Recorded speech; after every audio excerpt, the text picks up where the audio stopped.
ओम श्री गणेशाय नमः। वागर्थाविव संपृक्तौ वागर्थ प्रतिपत्तये जगतः पितरौ वंदे पार्वती परमेश्वरौ। श्रीमद्भागवत महापुराण तृतीय स्कंध दसम अध्याय 10 प्रकार की सृष्टि का वर्णन। ओम नमो भगवते वासुदेवाय। विदुर उवाच अंतर्हिते भगवती ब्रह्मालोक पितामह प्रजाः ससर्ज कतिधा दैहिकीर्मानसेर्विभुः ये च मे भगवन् पृष्टास् त्वय्यर्था बहुवित्तम तान् वदस्वानुपूर्वेण छिन्दिनः सर्वसंशयान्। विदुर जी ने कहा, मुनिवर, भगवान नारायण के अंतर्धान हो जाने पर संपूर्ण लोकों के पितामह ब्रह्मा जी ने अपने देह और मन से कितने प्रकार की सृष्टि उत्पन्न की। भगवान, इनके सिवा मैंने आपसे और जो बातें पूछी हैं उन सब का भी क्रमशः वर्णन कीजिए और मेरे सब संशयों को दूर कीजिए, क्योंकि आप सभी बहुज्ञों में श्रेष्ठ हैं। सूत जी कहते हैं, शौनक जी, विदुर जी के इस प्रकार पूछने पर मुनिवर मैत्रेय जी बड़े प्रसन्न हुए और अपने हृदय में स्थित उन प्रश्नों का इस प्रकार उत्तर देने लगे। श्री मैत्रेय जी ने कहा, अजन्मा भगवान श्री हरि ने जैसा कहा था, ब्रह्मा जी ने भी उसी प्रकार चित्त को अपने आत्मा श्री नारायण में लगाकर 100 दिव्य वर्षों तक तप किया। ब्रह्मा जी ने देखा कि प्रलयकालीन प्रबल वायु के झकोरों से जिससे वे उत्पन्न हुए हैं तथा जिस पर वे बैठे हुए हैं वह कमल तथा जल काँप रहे हैं। प्रबल तपस्या एवं हृदय में स्थित आत्मज्ञान से उनका विज्ञान बल बढ़ गया और उन्होंने जल के साथ वायु को पी लिया। फिर जिस पर स्वयं बैठे हुए थे उस आकाशव्यापी कमल को देखकर उन्होंने विचार किया कि पूर्व कल्प में लीन हुए लोकों को मैं इसी से रचूँगा। तब भगवान के द्वारा सृष्टि कार्य में नियुक्त ब्रह्मा जी ने उस कमल कोश में प्रवेश किया और उस एक के ही भूः भुवः स्वः ये 3 भाग किए। यद्यपि वह कमल इतना बड़ा था कि उसके 14 भुवन या इससे भी अधिक लोकों के रूप में विभाग किए जा सकते थे। जीवों के भोगस्थान के रूप में इन्हीं 3 लोकों का शास्त्रों में वर्णन हुआ है। जो निष्काम कर्म करने वाले हैं उन्हें महाः तपः जनः और सत्यलोक रूप ब्रह्मलोक की प्राप्ति होती है। विदुर जी ने कहा, ब्रह्मन, आपने अद्भुत कर्मा विश्वरूप श्रीहरि की जिस काल नामक शक्ति की बात कही थी, प्रभु उसका कृपया विस्तार पूर्वक वर्णन कीजिए। श्री मैत्रेय जी ने कहा, विषयों का रूपांतर बदलना ही काल का आकार है। स्वयं तो वह निर्विशेष अनादि और अनंत है। उसी को निमित्त बनाकर भगवान खेल खेल में अपने आप को ही सृष्टि के रूप में प्रकट कर देते हैं। पहले यह सारा विश्व भगवान की माया से लीन होकर ब्रह्म रूप से स्थित था। उसी को अव्यक्त मूर्ति काल के द्वारा भगवान ने पुनः पृथक रूप से प्रकट किया।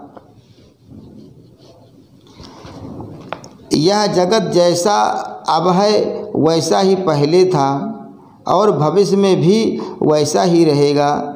इसकी सृष्टि 9 प्रकार की होती है तथा प्राकृत वैकृत भेद में एक 10वीं सृष्टि और भी है और इसका प्रलय काल द्रव्य तथा गुणों के द्वारा 3 प्रकार से होता है। अब पहले मैं 10 प्रकार के सृष्टि का वर्णन करता हूँ। पहली सृष्टि महत तत्व की है। भगवान की प्रेरणा से सत्वादि गुणों में विषमता होना ही इसका स्वरूप है। दूसरी सृष्टि अहंकार की है, जिससे पृथ्वी आदि पंचभूत एवं ज्ञानेंद्रिय और कर्मेंद्रियों की उत्पत्ति होती है। तीसरी सृष्टि भूत सर्ग है, जिसमें पंच महाभूतों को उत्पन्न करने वाला तन्मात्र वर्ग रहता है। चौथी सृष्टि इंद्रियों की है, यह ज्ञान और क्रिया शक्ति से संपन्न होती है। पांचवी सृष्टि सात्विक अहंकार से उत्पन्न हुए इंद्रियाधिष्ठाता देवताओं की है, मन भी इसी सृष्टि के अंतर्गत है। छठी सृष्टि अविद्या की है, इसमें तामिश्र, अंधतामिश्र, तम मोह और महामोह ये 5 गांठें हैं। यह जीवों की बुद्धि का आवरण और विक्षेप करने वाली है। ये 6 प्राकृत सृष्टियाँ हैं। अब वैकृत सृष्टियों का भी विवरण सुनो। जो भगवान अपना चिंतन करने वालों के समस्त दुखों का हर लेते हैं,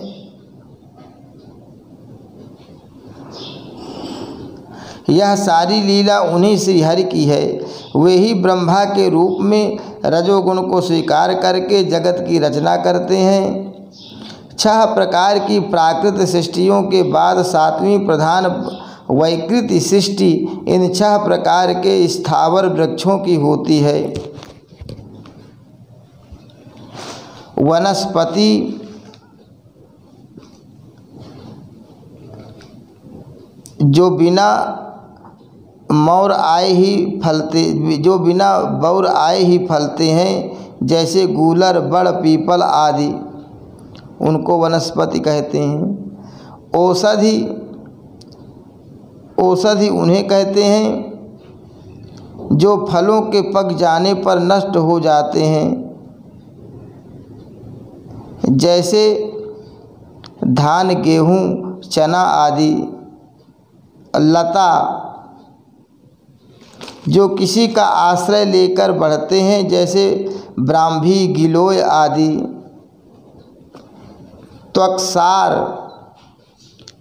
त्वक्सार, जिनकी छाल बहुत कठोर होती है, जैसे बांस आदि। विरुद्ध, जो लता पृथ्वी पर ही फैलती है, किंतु कठोर होने से ऊपर की ओर नहीं चढ़ती, जैसे खरबूजा, तरबूजा आदि। और द्रुम, जिनमें पहले फूल आकर फिर उन फूलों के स्थान में ही फल लगते हैं, जैसे आम, जामुन आदि। इनका संचार नीचे जड़ से ऊपर की ओर होता है। इनमें प्रायः ज्ञान शक्ति प्रकट नहीं रहती। ये भीतर ही भीतर केवल स्पर्श का अनुभव करते हैं तथा इनमें से प्रत्येक में कोई विशेष गुण रहता है। 8वीं सृष्टि तिर्यक योनियों में पशु पक्षियों की है। वह 28 प्रकार की मानी जाती है। इन्हें काल का ज्ञान नहीं होता। तमोगुण की अधिकता के कारण ये केवल खाना पीना, मैथुन करना, सोना आदि ही जानते हैं। इन्हें सूंघने मात्र से वस्तुओं का ज्ञान हो जाता है। इनके हृदय में विचार शक्ति या दूरदर्शिता नहीं होती। साधु श्रेष्ठ, इन तिर्यक